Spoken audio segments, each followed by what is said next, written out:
أعوذ بالله من الشيطان الرجيم నేను శపించబడిన బహిష్కరించబడిన శైతాన్ నుండి రక్షణ పొందటానికి అల్లాహ్ శరణు వేడు.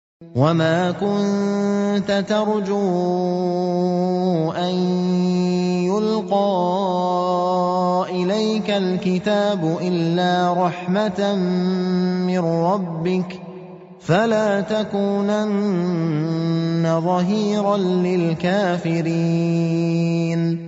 మరియు నీకు ఈ గ్రంథం ఖురాన్ ఇవ్వబడుతుందని నీవెన్నడూ ఆశించలేదు. ఇది కేవలం నీ ప్రభువు కారుణ్యం వల్లనే లభించింది. కావున నీవు ఎన్నటికీ సత్యతిరస్కారులకు తోడ్పడేవాడవు కావద్దు. ولا يصدنك عن آيات الله بعد إذ أنزلت إليك وادع إلى ربك ولا تكونن من المشركين.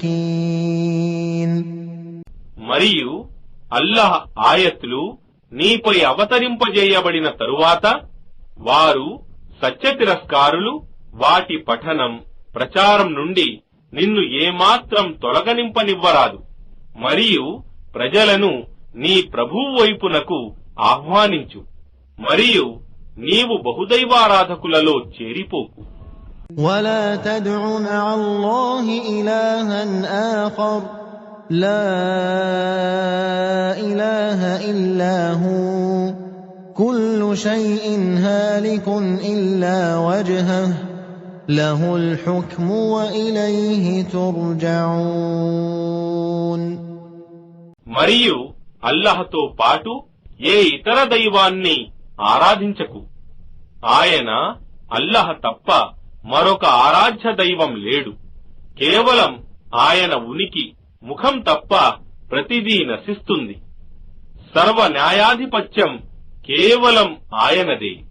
మరియు ఆయన వైపునకే మీరంతా మరలింపబడతారు.